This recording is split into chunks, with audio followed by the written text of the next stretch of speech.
claquetazo.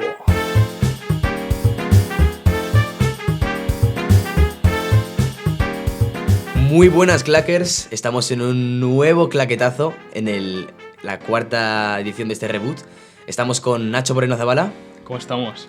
Javier Luis Izaguirre. Buenas a todos. Y Marcos Fernández Marinas. ¿Qué tal? Bueno, yo soy Santiago Abollado y espero que disfrutéis de este maravilloso podcast que nos toca hoy un poco de Kurosawa, ¿verdad? Por supuesto. Maestro del cine japonés. Maestro del cine japonés, con Ran, una de sus obras culmen. Y Marcos nos va a leer su sinopsis ahora mismo. Dice así: Hidetora, patriarca de la casa de los Ichimonji, decide repartir el reino entre sus 3 hijos, lo que provoca el caos entre su territorio y la inevitable lucha entre ellos, impregnada de ambición, traiciones y muerte bajo un velo de honor y tragedia. Esta lectura ya dice mucho de lo que podemos esperar de esta película.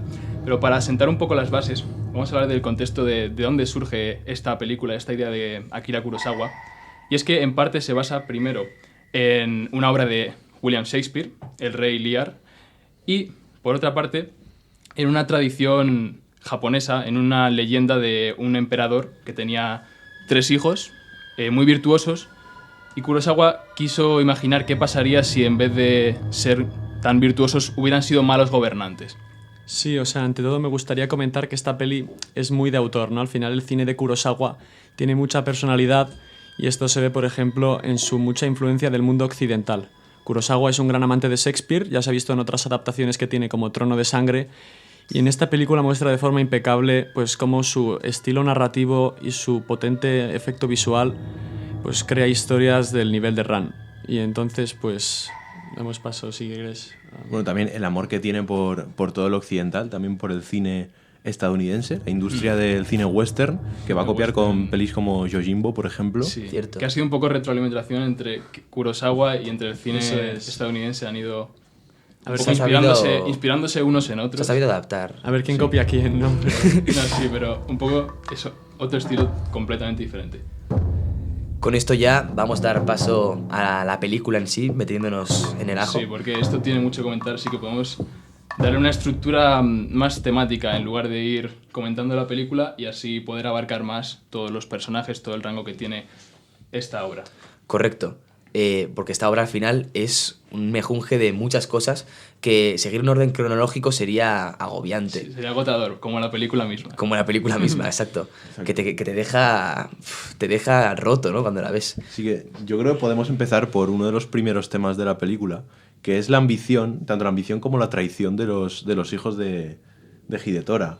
En esa escena del principio, comentamos eso. Sí, porque bueno, al final, poniendo un poco el contexto, la película empieza con la mítica escena de caza, en la que al final están reunidos en sus tiendas y bueno, sucede toda la conversación entre los hijos, el padre, y al final todo termina en el padre otorgando el poder de la casa a su hijo primogénito.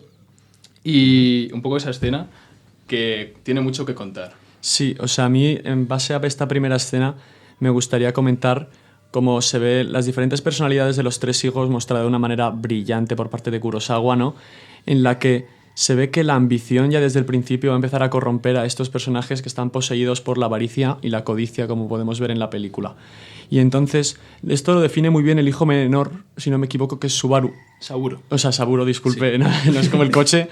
Seguro. Saburo comenta durante un momento, cuando está hablando con el padre, Saburo al principio parece un poco el villano, ¿no? Que Así siempre es. está llevando a la contraria, es bastante borde. Te cae mal y todo. No del todo, pero es bastante No, en irritante. en el primer visionado creo que sí llega a caer mal. Pues bueno, En ese depende. comienzo. Es como parece todo está en armonía al principio. Parece todo está súper ordenado, se ve cohesión entre la familia y Saburo empieza a ser la nota discordante. Empieza con, bueno, lo de las flechas, cuando la metáfora de Hidetora, es que con los nombres japoneses, Sí. pero eso comienza e intenta llevar la contraria de su padre, pero no como algo provocado, sino realmente lo que intenta es mostrarle a su padre la verdad. O sea, él intenta ser sincero en todo caso. O sea, Saburo es que es un melón importante. Porque, bueno, yo creo que la primera gran aportación de Saburo es cuando el bufón está dando su primera aparición y él comenta lo de las liebres. Y empieza ahí y ya los hermanos saltan a la primera y ya le dicen, Sí. cuida tu lengua, cuida tu forma de hablar, no sé qué. Sí, o sea, porque Saburo, como he dicho antes, Nach, es la nota discordante, ¿no? Al final siempre está tratando de destapar la hipocresía, toda esa falsa imagen que tratan de dar los demás hermanos. Esto me gustaría ahora que podemos compararlo con el Rey Lear. Se ve muy bien, por ejemplo, está el Rey Lear y tiene sus 3 hijas como símil con esta historia. Y entonces las hijas, el Rey Lear les dice, ok, voy a heredar mi reino a vuestros respectivos maridos, pero quiero que me halaguéis, quiero que me hagáis la pelota. Y entonces las hijas, oh, eres tan misericordioso, eres tan benévolo. Y llega la pequeña, que en este caso haría paralelismo con Saburo, que en la novela se llama Goneril, y entonces le dice, bueno, padre, yo le amo, pero sin mucho más. O sea, una declaración de amor bastante sosa, bastante tibia en ese sentido, pero realmente es la más sincera. Y por eso, al tener yo qué sé, esa simpleza, el Rey Lear en este caso, o en la peli de Kurosawa, y de Tora, pues se lo toma a mal. Y entonces ahí es donde surge el drama. Sí, efectivamente, como has dicho, en todo el inicio los 2 hermanos mayores intentan constantemente adular al padre, aunque en un primer momento pareciera que realmente su amor es sincero, porque da la impresión de que Saburo es quien intenta romper esa paz familiar, mientras que los hermanos intentan mantenerla, cuando realmente por dentro es todo lo contrario, pero tú en ese momento no acabas de percibirlo. Entonces no es hasta que ya va sucediendo los acontecimientos y ves que realmente Saburo era quien tenía razón, te das cuenta de que cómo el engaño, cómo la farsa puede confundirnos. Bueno, además que justo Saburo en ese momento, voy a parafrasear una frase que dice a su padre, porque su padre pretende repartir el reino de forma pacífica para que los 3 hermanos, ¿no?, se unan, como el ejemplo que pone con el carcaj de las flechas, se unan en una sinergia que los haga irrompibles, ¿no? Y entonces Saburo le destapa esa hipocresía, le dice, pero padre, ¿de verdad pretendes que un imperio que has conseguido mediante la guerra, la sangre y la violencia se pueda mantener de forma pacífica? O sea, al final la violencia atrae violencia. Es imposible que eso se sostenga de forma pacífica. Y al final Saburo ya está haciendo la premonición de cómo va a acabar la funesta película, ¿no? Kurosawa te hace... O sea, te marea en todo momento. Porque primero te hace pensar, ¿no?, pues que Saburo es un rata, ¿no?, que va a destrozar la familia, que no tiene comprensión, y al final acaba siendo el que es sincero, ¿no? Y a mí me gusta mucho cómo te hace siempre dudar, porque, o sea, es como que nunca sabes del todo, hasta que luego se va confirmando, si realmente los hermanos son ambiciosos y malos, y piensas que lo están haciendo bien. O sea, ¿cómo era el Taro? Eso, el hermano mayor, cuando empieza a dar símbolos, a como a dar... a ir contra Hidetora, ¿no?, a ir contra su padre, pues al principio pues tampoco le das como mucha importancia, ¿no?, y tampoco piensas que es tan malo, hasta que poco a poco va inclinándose la balanza, ¿sabes? Hubo 2 aspectos que desde el principio me hicieron dudar de que realmente Saburo fuera aquí el antagonista. En primer lugar, es algo que a lo mejor pasa un poco desapercibido al principio, pero si os dais cuenta, cuando tras la ofensa de Saburo con lo de los conejos y Hidetora se queda dormido, Saburo corta un pequeño árbol y pone las ramas tapando a su padre para protegerle del sol. En ese momento dices, bueno, Saburo aquí es el que intenta cuidar de su padre. Bueno, o sea, puede ser simple casualidad. Pero hay otra cosa que es más abstracta o más indirecta, que son los colores. Los colores de los ropajes de los 3 hijos. Porque desde un primer momento, ver a Saburo vestido de azul, a mí me daba constantemente la impresión de que azul es el color del bien. Y de que me pareció un poco raro que hubiera elegido a ese personaje para darle el color azul. Mientras tanto, los otros hermanos, que eran amarillo y rojo, pues el rojo te da la impresión más de la violencia, más de la maldad. Entonces, desde el principio, Kurosawa nos lo plantó delante, pero se aprecia más según va avanzando. Sí, también metiéndonos en los otros 2 hermanos, yo creo que también los 2 hermanos, como destaca, por ejemplo, Taro destaca mucho por ser especialmente débil, porque él puede llegar a ser un buen hombre, pero por algún motivo se deja llevar por la venganza de su esposa Kaede, que ella tiene una ansia de venganza y al principio engancha aquí a Tora, claro. Consigue que Tora siga sus propias ambiciones y después lo conseguirá con Jiro. O sea, también es que los 2 hermanos mayores se dejan mucho llevar por sus esposas. Que aquí también hay una cosa que comentar, y es que no sé si Hidetora es muy sabio eligiendo las esposas de sus hijos, porque son las 2 esposas de los hijos mayores, son 2 esposas sí. que han sufrido quemas de castillos, saqueos de Hidetora, o sea, que han sufrido y que podrían vengarse de Hidetora. Perfectamente. O sea, son armas contra él. Realmente las dos esposas de los hijos son la antítesis una de otra. Es completamente los dos caminos que puede tomar después de que Hidetora hubiera destruido sus familias, sus castillos y todo su legado. Había dos opciones. Por un lado, la de Kaede, que era buscar la venganza a toda costa, y por otro lado, la de Sue, que era ampararse en la religión, perdonar a Hidetora y vivir una vida en paz y tranquila consigo misma y con los demás. Y eso es algo que el hermano de Sue, el ciego, no consigue hacer. O sea, él dice que no... Surumaru. Sí, Surumaru no consigue... O sea, él dice que no puede dejar de odiar a Hidetora. Claro. O sea, al final es... Tú puedes elegirlo al final, o es más dependiendo de tu personalidad. Otro tema con mucha relevancia en la película es el de la lealtad, y me parece muy interesante lo que ha dicho Nash de los colores, como los dos hermanos mayores al final tienen esos colores más llamativos, que pueden ser más, ¿cómo decirlo?, agresivos, ¿no? Sí. Y otra cosa que me llamó mucho la atención al principio es como Tango, el de Saburo, ¿no? O sea, el general de Saburo, exacto, le sale a defender, ¿no? Y eso al final te hace como decir, vale, este tío que es Saburo tiene algo que me chirría, pero a la vez veo que no es mala persona.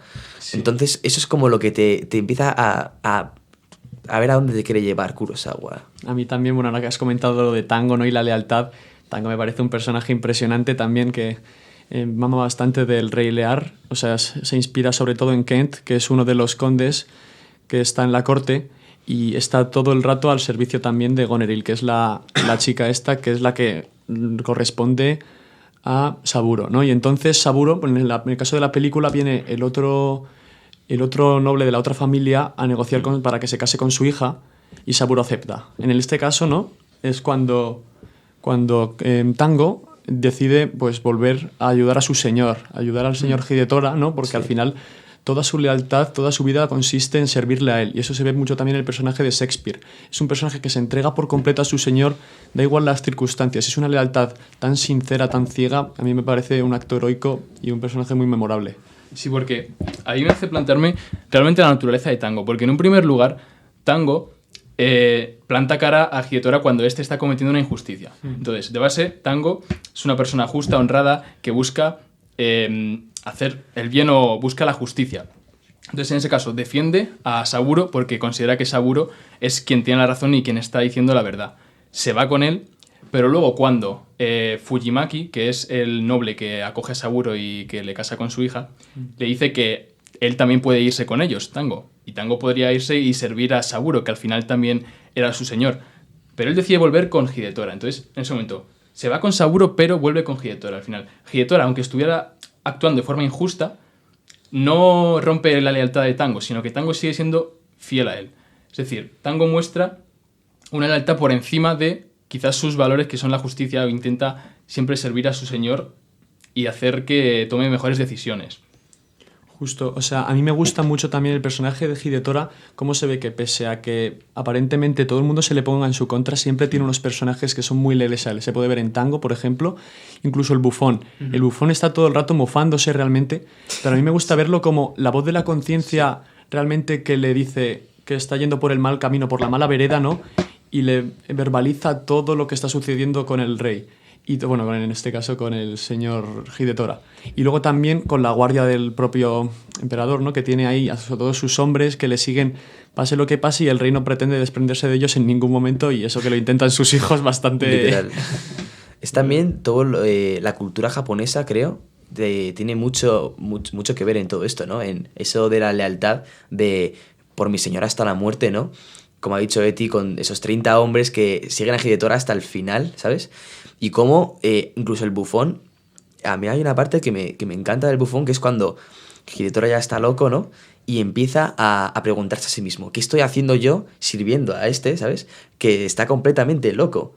Entonces es como, ¿qué estoy haciendo, man? Es como algo existencial casi. O sea, el personaje del Bufón, si no me equivoco, era Kyogami, pero bueno, le llamaremos sí. Bufón porque Kyogami me cuesta pronunciar. Pero Bufón, vale. En todo momento yo lo he tomado como, no como una persona más, era parte de Hidetora. Es que si te das cuenta, Hidetora, en su bajada de los infiernos, después de todas las traiciones y después de todo lo que sucede y cuando él vaga por las llanuras y por los castillos derruidos de las familias a las que destruyó. En esa apariencia de soledad, ¿por qué le está acompañando ese bufón? ¿No sería mejor que Hidetora viviera la soledad? Pero realmente el bufón es parte de Hidetora. Realmente Hidetora ahí está solo con su conciencia que se representa en el bufón. Es decir, el bufón no es un personaje cualquiera, representa algo mucho más trascendental. O sea, ¿realmente qué simboliza el bufón? Porque ¿realmente el bufón es leal a Hidetora? ¿O realmente es porque por encargo le ha tocado estar con él y simplemente le acompaña? Es que yo no lo planteo así, es que no puedo plantear a ese personaje como una persona más que tiene su propia vida, sino como parte íntegra de Hidetora. O sea que todo lo que dice, si tú al principio a lo mejor cuando no lo tienes en cuenta en el primer visionado no te das cuenta, pero una vez sabiendo quién es ese personaje y lo que dice, si vuelves a ver la película te das cuenta de que cada frase y cada comentario que hace es del mismo Hidetora el que se lo está diciendo a sí mismo. Es de la conciencia entera de Hidetora que se dice las verdades. Y por eso está sufriendo tanto Hidetora en su soledad, porque está constantemente recordándole todo lo que ha hecho y todos los errores que ha cometido. O sea, justo ya que Kurosawa es un director tan teatral, ¿no? Aquí introduce un personaje que realmente no es un personaje en sí, sino es la expresión, o sea, la mente del propio Hidetora en forma de cuerpo, ¿no? Que se encarna en el especie de bufón, ¿no? Que al parecer también otra cosa que se puede comentar es que realmente no se sabe si es hombre o mujer, ¿no? Eso es un detalle que es curioso. O sea, por eso puede dar la idea de que es incluso un ángel, ¿no? El ángel de la guarda de Hidetora, ¿no? Que le va comentando todo lo que está haciendo mal, todo lo que está haciendo bien, y de una forma muy irónica, muy sagaz, como caracteriza el teatro de Shakespeare, ¿no? Aquí también se ve en la obra que el bufón es especialmente satírico e irónico constantemente. Sí, de hecho Kurosawa eligió a propósito al actor porque era un actor que no tenía un género muy identificado. Es un actor varón, pero que realizaba papeles de mujer, performance vestido de mujer, y en la realidad, si tú ves una foto suya, parece perfectamente una mujer, pero en realidad se llama Peter. Bueno, es un nombre artístico. Pero entonces Kurosawa precisamente lo escogió por eso, para representar esa ambigüedad del personaje y para sacarlo un poco de lo más terrenal.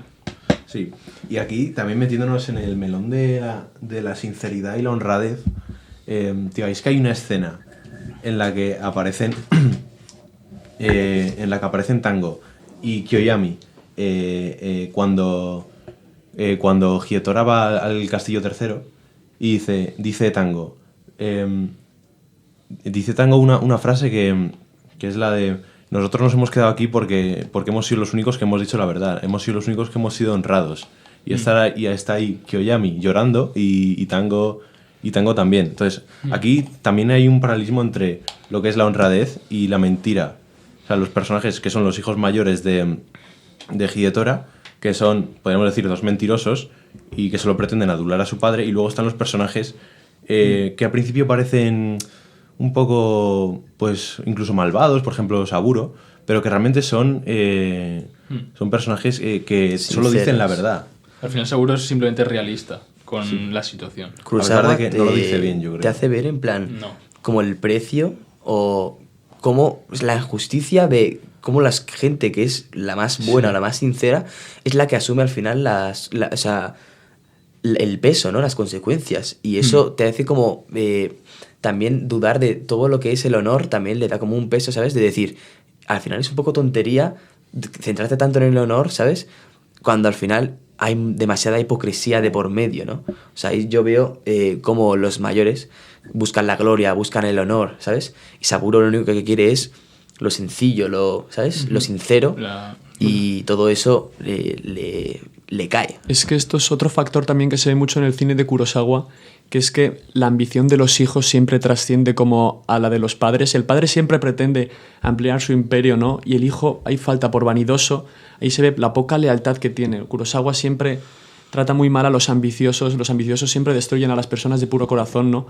Por ejemplo, en Kagemusha también la ambición, las ganas de el hijo por querer superar al padre, por querer, no sé, por rodearse de ego, al final acaban destruyendo todo su entorno. Y entonces la falta de honor es tan corrosiva que acaba destruyendo almas tan puras como puede ser la del bufón o la de, por ejemplo, Tango.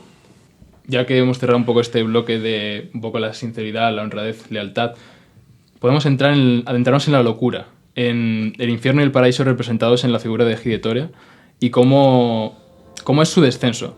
Porque aquí, una vez más, Kurosawa vuelve a inundarnos con sus simbolismos, en los que Hidetora está constantemente bajando hacia el infierno. Pero en primer lugar podemos verlo cuando se presenta ante su hijo Taro y Kaede, la mujer, no le permite sentarse a su mismo nivel, sino que le sitúa un peldaño por debajo, ya que ahora Taro es la cabeza de la familia y del clan. Es decir, Kurosawa da su primer paso hacia atrás. Luego constantemente en la película está bajando escaleras, como cuando asedian su castillo tiene que bajar. Luego en la colina, baja a las llanuras, empieza a correr. Cuando está en los castillos derruidos, salta sin ningún motivo por un terraplén. Es constantemente la caída de Hidetora hasta lo más bajo. Hasta que finalmente, cuando ya ha ocurrido toda la escena del asalto, que ya comentaremos, cuando ya Hidetora está completamente loco y ha huido, ahí es cuando entonces Kiyoyami, su conciencia, como hemos dicho antes, dice una frase que es la de: en un mundo de locos, solo los locos están cuerdos. Y aquí es cuando ya empieza el descenso ya a la locura completa de Hidetora. La parte de Hidetora creo que es de las mejores, o sea, la mejor como trama de la película. Porque al final es, o sea, también te destapa toda esta, o sea, un melón filosófico, ¿no? De también que Hidetora en algún momento piensa: estoy en el infierno, estoy en el paraíso. Es como que empieza a dudar de todo, de lo que siente, de esto de cómo percibe la realidad, empieza a dudar de todo. Y ahí también el Kiyomi, o sea, el bufón, tiene un papel fundamental de cómo también le va como guiando en esa locura. Es brutal. Sí, de hecho me gustaría mucho hacer el símil, ¿no?, entre este descenso a los infiernos que está teniendo Hidetora, acompañado, ¿no?, de este extraño acompañante que en este caso es el bufón, ¿no? Podríamos hacer un símil entre Dante y Virgilio descendiendo a los infiernos, ¿no? Sí. Viendo cómo poco a poco se van sumiendo en la más profunda locura. Y pues al final, bueno, sí, Marcos. Sí, como comentamos en el episodio pasado, cuando hicimos ahí un paralelismo con George Bailey, también Virgilio, pues aquí lo mismo, aquí sí, también vuelve a ocurrir. Constantemente. Virgilio, tío, los clásicos. O sea, se ve que siempre vuelven, tío. En la cultura occidental hay una gran influencia del mundo clásico del descenso al infierno, ¿no? Y esto pues es bastante latente en el personaje de Hidetora, que ya desde el principio, bueno, sí, me gustaría comentar la escena hasta que tiene una premonición, ¿no?, de el sueño este que tiene, el fatídico sueño que, bueno, no quiero entrar todavía en el tema, pero ahí se ve como que las cosas a partir de ahí van a ir solo cuesta abajo. Esa puede ser la llanura que ve en el sueño que tú has comentado. Justo. De ti. Puede ser la que está recorriendo al final en ese plano largo en la que Kiyoyami le persigue. ¿Puede ser esa llanura la que vio? Puede ser, ¿eh? La vio, o sea, efectivamente vio una premonición de lo que después iba a pasar, de él solo en el infierno. Uh-huh. Lo que habéis dicho de los clásicos, aquí, uno de los mayores clásicos del descenso al infierno es el de Orfeo. Pero en este caso, Orfeo no baja a por un ser querido, a por su amada, sino que es obligado a bajar a los infiernos. Es decir, sus seres queridos son los que le empujan y cae en el infierno, pero también debido a sus actos. Es un poco al contrario, no es por su propia voluntad, sino que se ve obligado a bajar y ahí descubrir realmente lo que hay, o sea, lo que tiene. Eti ha comentado una escena que no hemos tocado mucho, pero que también es de las mejores escenas, que es la del comienzo, la de la caza del jabalí. Cómo tiene cómo empieza con esa paz, como ese silencio, ¿sabes? Y es como algo que puedes masticar, ¿no? Algo paciente. Sí, que además es la última vez a la que se ve la familia realmente reunida y pacífica. O sea, es como... sí. Disfruta este momento porque... porque se vienen los putazos. La película hace una completa contraposición entre el inicio, que representa el orden, la unidad, y luego el final, que es completamente caos. Y esto empieza con la mismísima primera escena de la película, que es la de 4 jinetes. Los 4 jinetes, uno mira en cada dirección. Es una imagen bellísima y que representa justo eso, unidad, orden, todos a una. ¿Cómo termina la película? Todo lo contrario, pero al final comentaremos cómo termina. A mí me llama la atención que cuando empieza la película, Hidetora tiene una actitud muy de ser bastante flexible, que bueno, se le ve un hombre paciente y de repente va avanzando la reunión y ya empieza Saburo a hacer sus comentarios y ya empieza a ser mucho más inflexible Hidetora, a ser un padre ya mucho más severo, y a partir de ahí ya es el descenso, literalmente. Sí. Otro tema que no hemos comentado, pero Hidetora, aparte de pues esto que has hablado de su firmeza, ¿no? De que se cree como casi un dios, ¿no? O sea, casi como que todos tienen que postrarse ante él, y las diferentes reacciones de los diferentes personajes, como por ejemplo tenemos, o sea, todos los hijos estos del castillo que ordenó quemar. O sea, tenemos a Sue, tenemos a Kaede, a Surumaru. Surumaru, que es el ciego, ¿no? Sí. Y también cuál era, bueno, Kaede. O sea, y cómo las diferentes personajes, ¿no?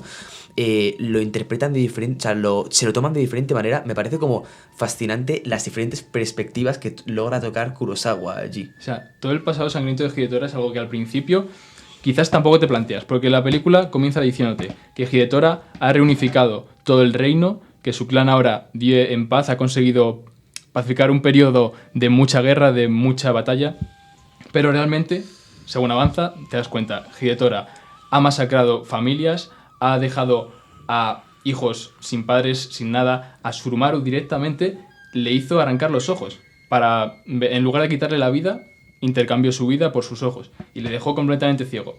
Tú ves que ahí Hidetora realmente no es lo que aparentaba en un principio, es que al principio aparentaba como emperador justo, como Buena persona. un buen gobernante al final, un Marco Aurelio. Ese monólogo que tiene de ¿veis esta llanura? Sí. Aquí nací yo y esto lo conquisté yo. Y de repente en la cabaña de Surumaru, ahí le ves con una cara diciendo Das cuenta. Surumaru, no sé qué. O sea, y se acuerda ahí. Y Sí. es la flauta de Surumaru la que le transporta completamente a la locura y al infierno. Es ese sonido tan agudo, es que tú mismo lo sientes. En ese momento es una escena tan pesada, o sea, te caes sobre los hombros como un muerto. Un sonido agudo, una flauta que al final Hidetora empieza a convulsionar porque le viene todo de golpe, todos los recuerdos, se da cuenta de todo lo que hizo, que era como que lo tenía un poco enterrado e intentaba ignorarlo. Sí. Esa flauta aguda es como una especie de aguja en el fondo del corazón de Hidetora. ¿Sabes? Como o sea, es como algo A mí agudo, ¿no? Es una de las razones por las que la peli se me hace pesada, pero no en el mal sentido, sino que realmente es la intención. Porque la banda sonora de la película es, o lo que has dicho, flautas muy agudas que te generan incluso una incomodidad. Y posteriormente también el uso que hace de los sonidos de la naturaleza, quizás también los grillos, típico del cine Kurosawa, es el sonido de la naturaleza de fondo, que al final ahí yo me di cuenta de que es un poco la contraposición entre el drama que está sufriendo el ser humano y mientras tanto la naturaleza sigue su ritmo, es decir, no se permanece inalterable ante el sufrimiento humano. Sí, porque además Kurosawa, o sea, se caracteriza por un estilo bastante onírico, ¿no? En todas sus películas da la sensación de que uno está como en una especie de trance en el que todas estas cosas, en cuanto a la banda sonora, ¿no? Que son sonidos muy experimentales, muy atonales, como que está todo hecho para crearte una especie de aroma envolvente en el que todo te golpea de una forma mucho más directa, va directo a los sentimientos, ¿no? Y así todo afecta mucho más. Es un pequeño detalle técnico, pero Sí. me pareció interesante. La banda remarcar. sonora es fascinante y es un tema que luego ya abriremos en amplitud, en profundidad, exacto. Muchas gracias, Nach. Pero vamos, que hay, o sea, de Hidetora ya me metería directamente en todo lo que es esa parte existencial, ¿no? Esa parte de su locura y cuando está como en el infierno y a la vez en el paraíso, que es brutal. Es Kiyoyami el que no deja de mencionar todo el rato estamos en el infierno, no sé qué, estás en el infierno, y una vez que dice, estás en el paraíso, porque pregunta a Hidetora, ¿dónde estamos? En las ruinas del castillo que destruyó. Sí. Y dice Kiyoyami, completamente sarcástico y cruel, dice, estamos en el paraíso, tal. Y ahí es Kiyoyami el que abre el melón. Sí, porque todo, bueno, mucho antes de la locura de Hidetora ya hay una pequeña premonición, porque cuando Jiro le expulsa del castillo por no permitir que entre su guardia y se quedan en la montaña cuando tienen que comer, hay un comentario que hace el bufón, Kiyoyami, que dice, el cielo está lejos, pero el infierno no tanto. Es decir, es una premonición de que se acerca el infierno, o sea, el cielo ya queda muy lejos para ti, Hidetora, y te va a tocar descender. Las frases de Kiyoyami son puñales, o sea, son brutales. En plan, Sí. hay una que era la de cuando llora, ¿cómo era esta? La de llorar. Sí, cuando está en la llanura con Tango. Bueno, y la verdad que se pasa toda la segunda parte de la película desde la locura de Hidetora llorando, porque es que le da mucha pena ver así a Hidetora. Es que Oyami da constantemente golpes de realidad, ¿no? Sí. O sea, ve como Hidetora tenía una realidad mental montada en una especie de dimensión utópica de lo que pretendía continuar su imperio, no todo su legado, y ve cómo a poco se va hundiendo todo, ¿no? Que sus hijos se van corrompiendo por el poder, por la ambición, y entonces ahí, al ver que se le está desmontando el mundo y no puede hacer realmente nada por evitarlo, sino que ya es demasiado tarde, y ahí es pues como poco a poco los pilares sobre los que sustentaba su vida terminan haciéndole perder toda la cordura, y entonces eso es muy interesante. Hidetora también veo cómo huye, ¿no? O sea, literalmente Constantemente. la segunda parte de la película se pasa constantemente huyendo. Corriendo. Desde cuando está con el ciego, que literalmente es como que no puede soportar toda esa culpabilidad al final, que intenta ocultarla, ¿sabes? Pero que en el fondo sabe todo lo que ha hecho, ¿no? Y entonces es como que por eso cuando ve a cualquiera de estos hermanos, ¿no? De esta familia a la que quemó el castillo a sus padres y tal, es como que no puede ni mirarlos a los ojos. Bueno, al ciego no le va a poder mirar a los ojos, pero ya nos entendemos, vamos. Vale, pues no sé si recordáis también, hay una escena cuando comienza la locura de Hidetora ya en los pastos y le encuentran Tango y Kiyoyami, cuando se acercan a él y se arrodillan tal, y ahí es cuando se dan cuenta de que Hidetora está completamente loco, y ahí suelta un monólogo con una especie de baile Kiyoyami, tío, que es muy lúgubre, es algo muy... Sí. Te pone los pelos de punta, con todos los pastos ahí, el viento y el emperador cogiendo las flores. Es que esa escena a mí me parece de las mejores. Te provoca, muchas veces Kiyoyami te provoca incomodidad. O sea, sus bailes te provocan mucha incomodidad porque es muy... Eso, muy ácido, muy afilado, comentarios, bailes muy extraños, extravagantes. Momentos muy tétricos, además. Sí, también. muy tétrico, eso, muy... O sea, es un estilo como muy surrealista, ¿no? El de Kiyomi está todo el rato dando unas ondas muy... Bueno, en este sentido, lo que he dicho ya antes del onirismo en la película, pero es que es verdad, ¿no? Como ataca directamente al subconsciente y te hace sentir ese malestar interno de por qué es tan incómodo ver esto, ¿no? Es como un golpe a la zona más sensible del corazón. Un paralelismo de los bailes de Aki Aomi que se me acaba de ocurrir es con las coplas a la muerte de su padre, de San Juan de la Cruz, ¿sabes? O sea, No, San Juan de no. Manrique. Bueno, Jorge Manrique, justo. de Jorge Manrique, perdón. No pasa nada. Pero vamos, que las coplas a la muerte de su padre es como ese baile, ¿no? De la muerte, que todo ese simbolismo detrás de la muerte tiene un peso fundamental. Correcto. O sea, lo del baile de la muerte me ha parecido el baile de las calaveras ahí. Exacto. Sí. Guau, muy buena. Sí, muy Muy buena. medieval. Justo aquí, Sí, cultura al final, occidental, toma de eso todo. es. Muy medieval. De hecho, yo diría que está ambientado en el siglo XIX, ¿no? Porque de hay hecho, arcabuces... No, pero el 19 no. Es más Realmente se ambienta, en el siglo XVI. Lo que no sé es Sí. por Sí, qué sí. hay tanta arma de fuego. Es que en la pólvora antes en Japón y por la zona de China sí que existía. Se inventó en Todo lo de Japón, los todo eso. arcabuces y todo eso sí Claro. que estaba bastante desarrollado ya por al allí. final sí que eran arcabuces muy primitivos. Sí, justo, pero Porque eran de una sola mecha y tal. Pero al final toda esa tecnología sí que existía, ¿no? Y se ve, pues yo qué sé, con el papel también, que tienen todos esos inventos que surgieron de China, pues al final en Japón iban más avanzados en esa época. Sí, Y por eso las escenas de las batallas son tan cruentas, ¿no? O sea, esto es un melón bastante tocho que... De hecho, Taro muere por un arcabuz de estos. Justo, eso es una escena bastante cruel, ¿no? Todo lo de la guerra lo refleja muy bien Kurosawa y al final es como una especie de crítica a lo bélico, ¿no? O sea, la escena de la batalla del castillo sí, o sea, es de las más largas y con muchísimos planos de curso, con música de Muchísimo fondo. plano de Yo creo- muchísima violencia. Yo creo que ahora podemos dedicar en profundidad, ¿no?, la escena del asalto al castillo, ¿no? Sí, Porque por esa favor, escena tiene por mucha favor. amiga y se merece pues una sección como Dios manda. Yo quiero comentar algo que mientras estaba viendo la escena está diciendo, es literalmente un cuadro barroco o renacentista por la crueldad monumental. Sí. Me parecen impresionantes los planos.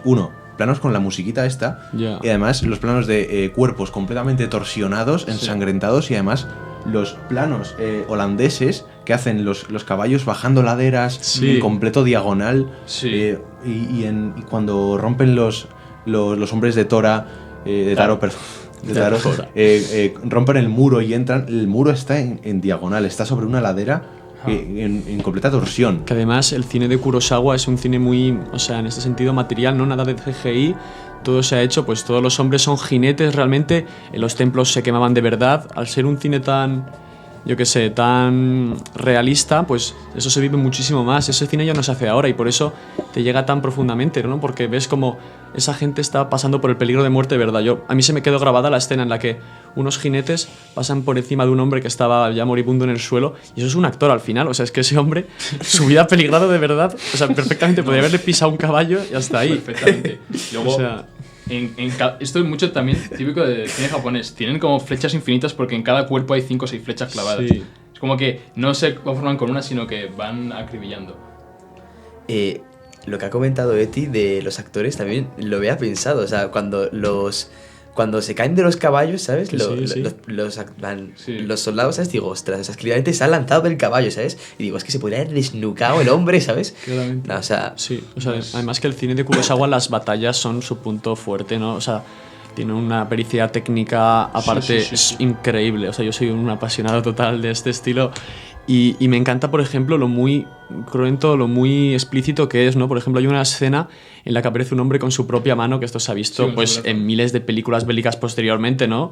O sea, eso es un recurso que se ha utilizado un montón y pues todo parte en parte Y de luego, Kurosawa. otra cosa también muy dura, muy cruel, cuando las mujeres del castillo se inmolan ellas Sí. mismas. Como en un abrazo de puñal. Referencia Es a algo Numancia. Sí, perfectamente. Sí, no, sí, sí. Al final solo queda Hidetoria luego ahí con esa escena en la que está sentado, completamente absorto y las flechas le pasan por un lado y por otro. A mí me parece también ese otro punto álgido de su locura, ¿no? Es Ver increíble. cómo está totalmente estoico, quieto, ahí viendo cómo... Bueno, estoico no sé, a lo mejor está un poco Estoico no es la trastornado. palabra, Está un poco ahí es trastornado. cuando se volvió loco. Sí. Y viendo cómo todo está en llamas, todo su mundo externo e interno se ha desmoronado, ¿no? Que al final eso ha sido la causa, o sea, la culpa que le ha tocado sufrir. Yo tengo que decir que la primera vez que vi la peli y cuando muere Tora, yo pensaba que la había matado su padre. Porque cuando cae Taro del caballo, perdón, con Tora, Taro del caballo, se ve el castillo en lugar de él, Sí. en un plano estático. Yo pensaba que había sido su padre, pero no se ve. Y luego Fue Jiro. Sí. O sea, no, Sí. fue un general de Jiro y no se dice expresamente, pero hay una escena en la que el general se acerca a Jiro y Jiro está como, ¿qué ha pasado? Y le dice, unos hombres de tu padre le han matado, pero él tenía un arcamuz de estos, ¿cómo se dice? Sí, no sé cómo se llama el arma. Creo que era arcabuz. Como tenía un arma en la mano, entonces Jiro mira el arma y el general la tira al suelo, como diciendo, nada, tal. O sea, que había sido él. Sí. Pero no se dice expresamente, sino que se deja caer que es muy difícil percibirlo. Y le mira ahí con una cara a Jiro diciendo... Eso además pasa también en Kagemusa. O sea, Kagemusa es una película en la que Ran se influencia bastante. Este Kurosawa también del Antigua, 80. o sea, Sí, anterior, bueno, vamos. son 5 años antes, sí. Entonces hay una escena en la que también un hombre mata a otro hermano del emperador con un fusil y me parece una referencia bastante similar a la de esta película, ¿no? Que es como se deja bastante entrever que el asesinato ha sido a propósito, pero se trata de encubrir de una forma bastante cruel y me parece pues un recurso Sí. muy guay. La verdad que sí. Yo quiero enlazar, ya que estamos hablando de la guerra, del infierno y del paraíso, enlazar esto con la religión. Porque la religión tiene un papel realmente importante en esta película, sobre todo en el final y sobre todo en el personaje de Sue y en parte también de Surumaru y de Hidetora. Entonces, aquí, bueno, tenemos la religión representada en Buda y tenemos a Sue, que es la esposa del segundo hijo, a la que Hidetora mató a su familia, a su hermano Surumaru le dejó ciego y ella, como hemos comentado, se amparó en la religión y en Buda. Y entonces hay un momento en el que Hidetora, cuando acude al castillo de su segundo hijo, antes de ver a su hijo, dice, primero quiero hablar con Sue. Entonces va a la muralla, esa escena que realmente en un amanecer es precisa, encima en un contrapicado en el que se ve Hidetora de pie, Sue arrodillada rezando a Buda y le dice, de hecho lo tengo apuntado así que lo voy a leer expresamente, porque este diálogo fue, Sue le dice, porque le pregunta a Hidetora si ella no siente rencor por todo lo que le hizo, y ella dice, todo está predestinado, todo está en el corazón de Buda. Entonces Hidetora le responde, no, ya no hay Buda. Ahí se muestra cómo Hidetora ya ha renunciado a cualquier creencia de un ser superior y ya está completamente en lo terrenal, mientras Sue es completamente lo contrario. Entonces en ese punto tú dices, nada de lo que diga Sue puede convencer a Hidetora, nada de lo que diga Hidetora puede convencer a Sue, porque están viviendo dos realidades completamente distintas. Sí, que además en cuanto a lo religioso se puede vincular también con que en el siglo XVI los jesuitas, como puede ser en la peli de Silencio, ¿no? O también en Kagemusha de Kurosawa también aparecen, ¿no? Que también empiezan a evangelizar por las zonas de Japón, ¿no? Y pues se puede vincular con este espíritu de creencia. Al final uno puede pillar la teoría cristiana y transformarla al budismo, y a lo mejor esa esperanza ciega en Dios o en Buda, como expresa el personaje que hemos visto antes. Sue. Sí, justo, es que no me salía ahora el nombre. Pues entonces es una manera también, me parece interesante enfatizar. Que aquí son los dos grandes polos opuestos, ¿no? Sue y Hidetora. Sí. Porque realmente la religión no se muestra en otro ámbito, en ningún otro personaje. Porque luego Kiyoyami va muy a su bola, no menciona a Buda en ningún momento. Aunque sí que, por ejemplo, el ciego, Tsurumaru, sí que al final, con la escena de Buda, ¿os acordáis del papiro cayendo? Se le cae. Esa es muy... Sí. Pero no hay mucha religión en la película en sí, realmente. No. Bueno, salvo el personaje de Sue, Sí. y que al final Sue también termina asesinada. Entonces ahí que se pierde un poco la esperanza. Es que Kurosawa hace aquí una película muy pesimista que va muy en congruencia con lo que él estaba viviendo en ese momento. Kurosawa también pasó por momentos muy bajos en su vida y tenía un pesimismo respecto a la humanidad, pero muy tremendo. Y es que también, en raíz de la Segunda Guerra Mundial y todo el contexto de los japoneses, las bombas, al final, mira, Kurosawa dijo precisamente esto. Si nos fijamos en la situación del mundo alrededor, creo que es imposible en este día y edad para ser optimistas. Todo el progreso tecnológico de estos últimos años solo enseñó a los seres humanos cómo matarse entre ellos más rápido. Es muy difícil para mí mantener una perspectiva optimista sobre la vida en tales circunstancias. Es decir, Kurosawa era completamente pesimista respecto al futuro de la humanidad, y el final lo refleja perfectamente. Es que alguien que ha vivido lo de Hiroshima y Nagasaki, pues no puede ser demasiado optimista. Muchas pelis van de ese tema y lo reflejan. O incluso en Los sueños de Kurosawa también hay 2 o 3 dedicados a eso. Lo que habéis dicho de que Sue tiene como ese polo de la religión, yo veo que su polo opuesto es Kaede. Pues busca como... Kaede. Literalmente, Sue asume como que el mal ya está hecho y no le guarda rencor a Hidetora, mientras que... No me sale, macho. Kaede, exacto. Sí. Mientras que Kaede es justamente lo contrario, ¿no? Va como en busca de venganza, haciendo todo lo posible para que se derrumbe todo el imperio. Busca completamente Que eso. además Kaede es una gran manipuladora, ¿no? Has visto ahí cómo usa de marioneta totalmente a su marido con el fin de... A ambos. a ambos, a todo el mundo, con el fin de conseguir sus objetivos, ¿no? Que al final es todo el rencor que ha canalizado. Ahí su único objetivo es destruir haciendo todo lo posible a Hidetora. Nos metemos ya con Kaede, Sí. la venganza y el odio. Yo quiero hay que dedicarle darle. un rato a esto porque para mí Kaede fue, bueno, si contara Hidetora y su contraparte que es Kiyoami y toda esa trama, después está Kaede por ser un personaje tan despreciable y tan manipulador que realmente da mucho a lo que pensar. Entonces, Kaede, en un principio, la encontramos como la esposa de Taro, el hijo mayor, y también la hija de una familia destruida por Hidetora. Entonces, desde el principio, tú ves a Kaede con un completo desprecio hacia Taro. Taro, en este sentido, es muy pusilánime, él no toma las riendas en ningún momento. Bueno, lo intenta, pero siempre manipulado por ella. Entonces, Kaede simplemente le intenta decir todo lo que tiene que hacer y una vez que él ha muerto, pasa a Jiro, pasa al segundo hermano sin planteárselo ni un solo segundo. Es que en el momento, en esa misma escena, ya intenta manipularle a él y conseguir sus fines, que es, en primer lugar, matar a Sue, que realmente no entiendo muy bien por qué quiere hacerlo, porque si realmente no le importa a Jiro, ¿por qué quiere matar a Sue? Ahora, yo hay algo que me llamó la atención, y es que se menciona que Hidetora tiene varias esposas, en cambio los otros tienen que ir matando a sus esposas para casarse con otros. Yo lo noté. ¿Por qué no? ¿Por qué no puede tener los demás varias esposas? ¿Solo el emperador puede? Sí, ¿O eso me por parece qué? que el emperador tiene una especie de elenco de esposas, sí. Y luego, bueno, no estoy muy metido en la cultura tradicional japonesa, pero eso en base a ver cine de Kurosawa, yo he visto eso, que el emperador como que tiene varias mujeres. Es un poco extraño. No lo sé, a ver, yo creo que simplemente Kaede quería matar a Sue por lo que ella decía, porque quería tener a Jiro solo para sí misma. No, a lo mejor no entraba en contradicción. Sí, pero ¿tú crees que Sue realmente era algún peligro para Es Kaede? que Sue realmente es... Por eso te he preguntado que no sé por qué Kaede la quería matar.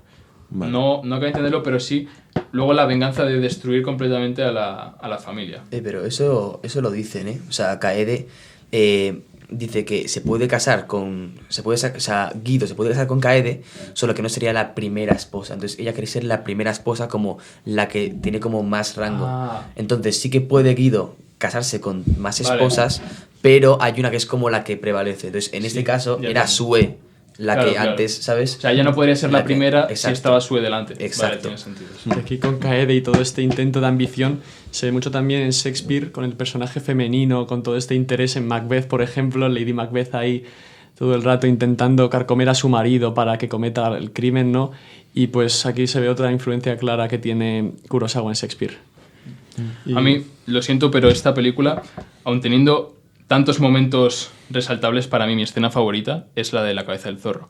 Pues es una escena en la que Kurogame, perdón, el general de Jiro, actúa de una forma tan...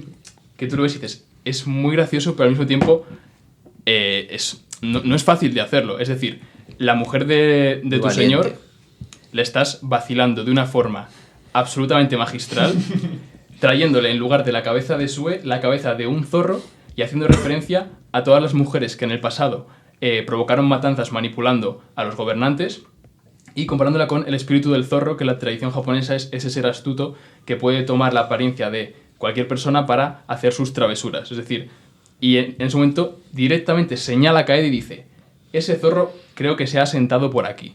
Y la señala directamente. Yo en ese momento me caí al suelo, o sea, me quito el sombrero ante Kurogama porque no le tiene miedo a la muerte. O sea. Yo es que ahí yo no termino de comprender por qué Kurogame se va y ahí Jiro no hace absolutamente nada hasta que Kaede explota, le dice, ¿cómo has permitido que Kurogame no sé qué? Y él ahí ya dice, yo ahí no he tenido nada que ver. O sea, él se calla durante todo el monólogo de Kurogame hasta ese momento. Porque él no quiere matar a Sue, pero quiere complacer a Kaede. Al final. Claro, pero él no la defiende. Jiro no defiende a... No, porque es una persona muy... no lo sé. Buah, es que si nos metemos en Jiro, porque las escenas Jiro... finales de la batalla, que se enfada con Kurogame, que se porta muy, muy, muy feo ahí. Es muy reactivo. Al final, en la parte final de la película, literalmente actúa sin pensar. No, o sea, Jiro decía en la batalla, siempre me has criticado por ser muy defensivo y tal, y ahora encima que voy a atacar, es como... eres tonto. O sea, cada momento tiene su forma de actuar. O sea, y luego ya cuando tienen que retroceder al castillo y él se ataca al ejército negro y demás. Y bueno, a lo mejor escena también después de la del zorro es cuando matan a Kaede. Es que está esperando ese momento toda la película. Y encima la sangre a borbotones y roja intensa, como en toda la película. Es mazo gore esa parte. No, porque tampoco se ve, o sea, está censurado, solo se ve sobre sangre. todo el chorro de sangre. Se ve sangre súper bruta que Tarantino... de aquí coge sus influencias. Justo. Tarantino del cine de Kurosawa ha sacado muchísimo y esa sangre que es roja, falsísima, Pero muy roja, pero a además, propósito, para representar todo eso y encima a chorros. Es como... También su toque teatral, ¿no? Da todo eso. Vale, es como sangre literalmente que es obviamente falsa, ¿sabes? Claro, porque además eso también quita el que tú te puedas sentir como que sea realista o que digas, sangre, no, porque simplemente es líquido rojo, pero tiene todo el simbolismo detrás como en una obra de Shakespeare.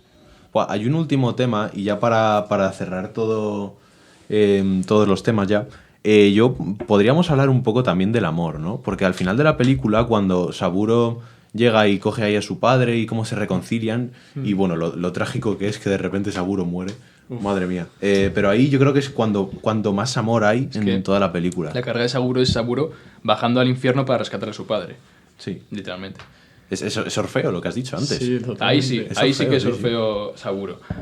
Es todo tremendo y realmente el único hijo que le amaba, y cuando Hidetora se da cuenta de eso y posteriormente Saburo muere, ya Hidetora muere con él, o sea, no tiene nada más que hacer ahí. Exacto. Y es muy, muy trágico, tío. Es que no hay... Es como que no hay El final es muy escapatoria. trágico, es todo pesimista. Sí. Y ya por no hablar de la escena de Surumaru, que yo creo que podemos ya comentarla e ir cerrando, que Surumaru se queda en las ruinas del castillo de su familia, completamente ciego y solo porque Sue ha muerto, y con un bastón a punto de caer por el precipicio. Pero se le cae Buda. Y se le cae Buda. Es decir, ya ni siquiera tiene a Buda, ni tiene Dios, ni tiene nada. Está completamente solo y ciego en el mundo. O sea, no puede ser más pesimismo respecto al futuro de la humanidad. Y el plano se aleja.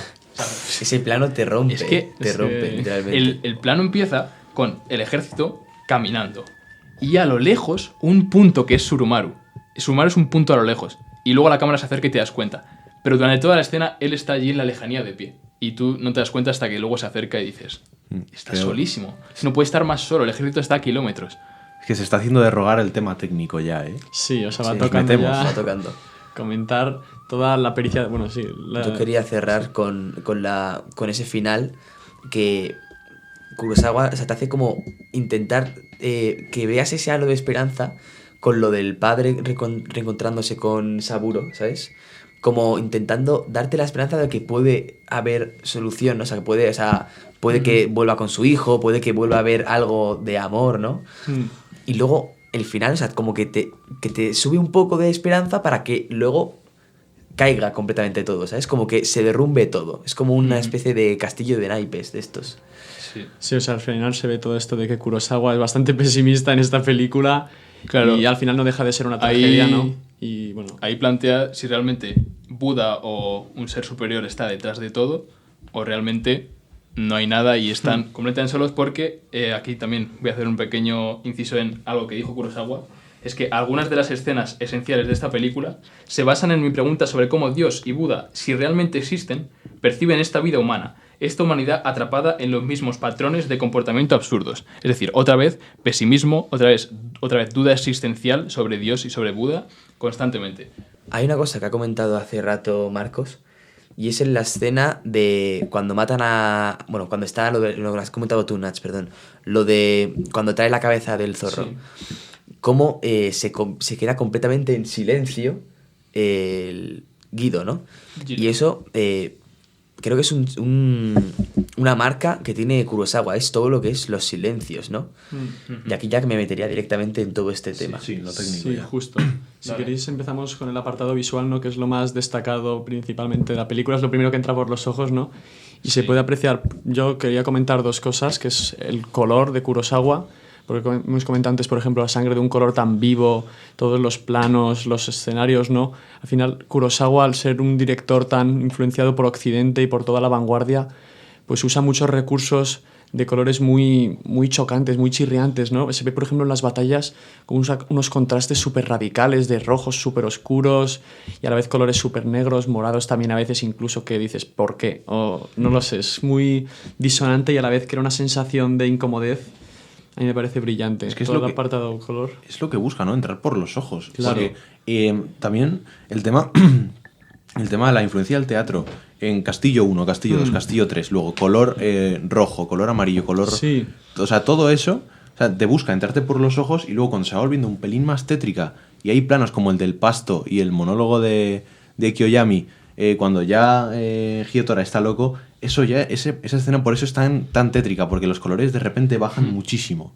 Y lo de Castillo 1, Castillo 2, Castillo 3 también se refleja en el nombre de los hijos, que Taro significa primer hijo, Jiro segundo hijo y Saburo tercer hijo. Literalmente es completamente así, sencillo. Todo el símbolo, bueno, el apartado visual, yo lo vi desde el minuto 1, cómo empieza con los créditos, la banda sonora, los paisajes, que cada plano parece un cuadro, o sea, es un encuadre súper medido.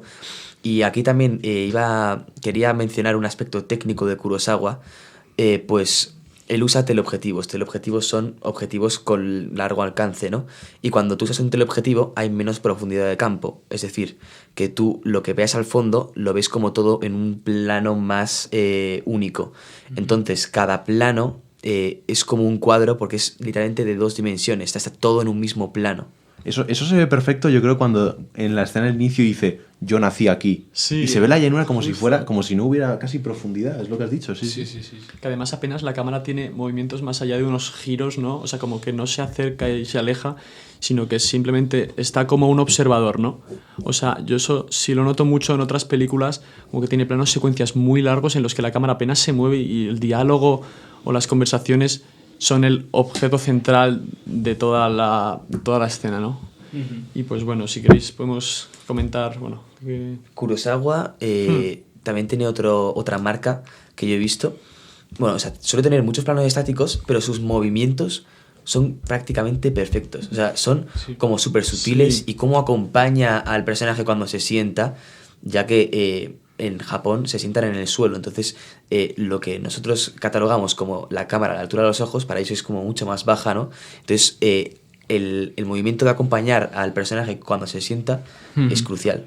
Sí, completamente. Los planos siempre suelen ser estáticos, y en los diálogos no es primeros planos ir intercambiando, es más dejar la cámara estática y los personajes interactúan. Y los primeros planos y los planos primerísimos están súper medidos, o sea, son muy pocos y son en momentos como muy de introspección, muy de locura, también sobre todo con Hidetora hay muchos planos. Justo. Claro. Planos Y primeros. por comentar el maquillaje de Hidetora, que es que literalmente parece una especie de simio porque se va consumiendo a sí mismo y al principio tú lo ves normal y al final de la película está completamente su cara parece un esqueleto. Muy demacrado. Aquí también, por ejemplo, el uso del color muestra mucho la psicología interna del personaje. Se ve como mediante el aspecto físico, mediante toda la paleta de la escena, ves como uno se está sumiendo en lo que hemos comentado antes del infierno, ¿no?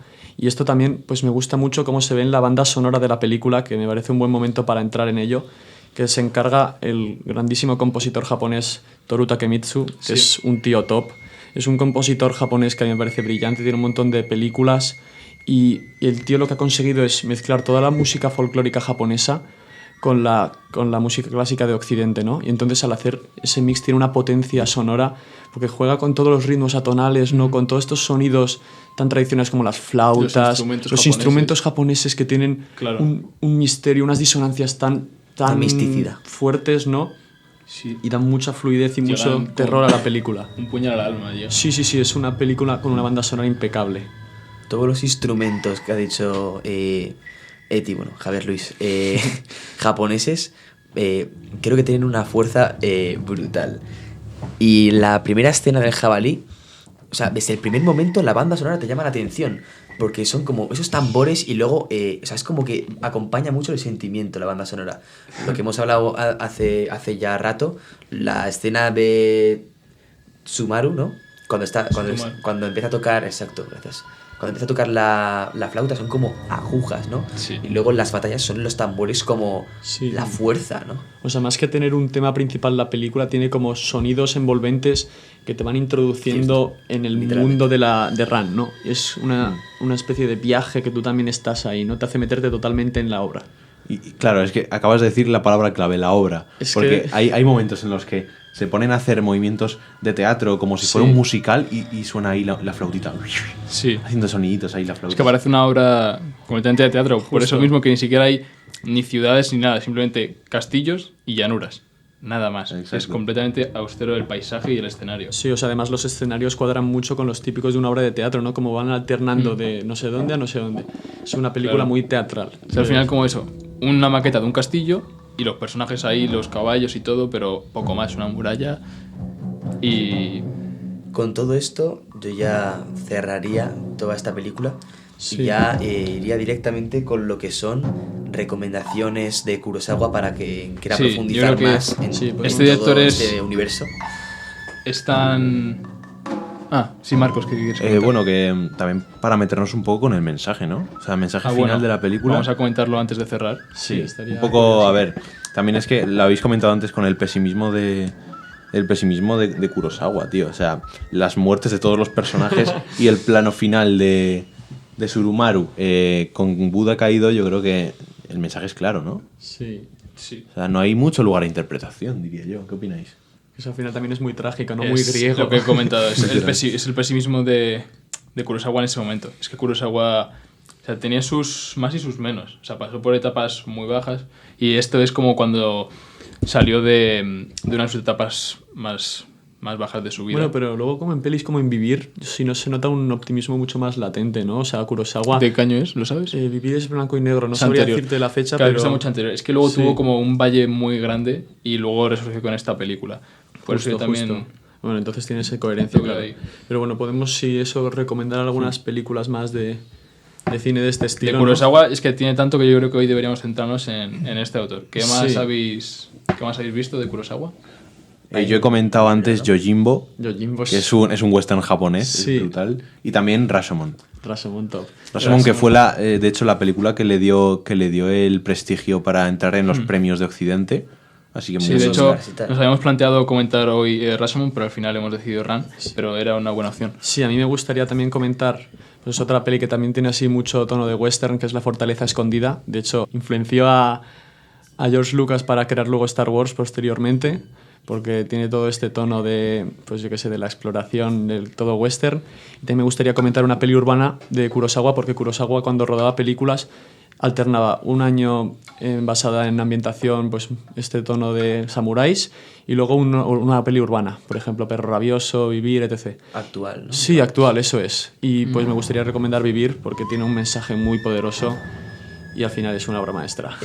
Kurosawa, esto ya que has nombrado Eti, que cada año alterna, tiene una filmografía súper extensa, o sea, tiene muchísimas películas. Muchísimas. O sea, que te puedes hundir ahí en todo su universo, que es maravilloso. Y Yo- también quería... sí. Perdona, querías... No, termina. Vale. Quería comentar, bueno, estos no son recomendaciones exclusivamente de Kurosawa, pero vamos, que como está basado esta obra en William Shakespeare, también obras de Shakespeare que son, igual que Kurosawa, muy teatrales, recomendadísimas. Y la tragedia griega creo que también te puede dar algo de ¿sabes? Como si te interesa Rand, te puede interesar la tragedia griega. Bueno, Trono de Sangre Sí. es la adaptación de Macbeth, también de Kurosawa. Yo voy a recomendaros una de... Yo creo que es su última película, pero a lo mejor me estoy colando. No, sí lo es, sí lo es.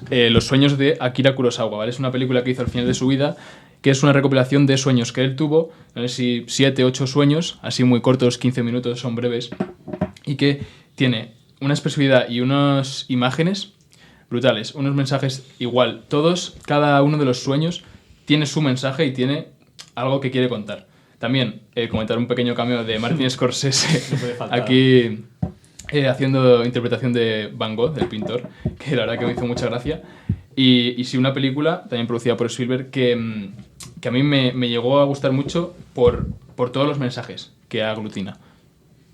Y vamos cerrando, ¿no? Pues Ya. bueno, Con todo esto nos despedimos con Sí. cuarta edición del reboot del Creo claquetazo. que sí.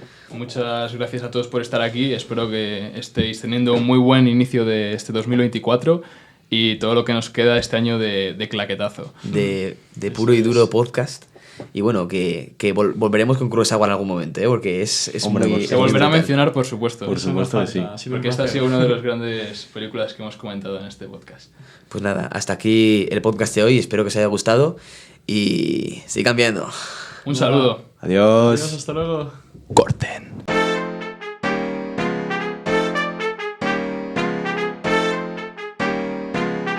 Clac, clac, clac, claquetazo.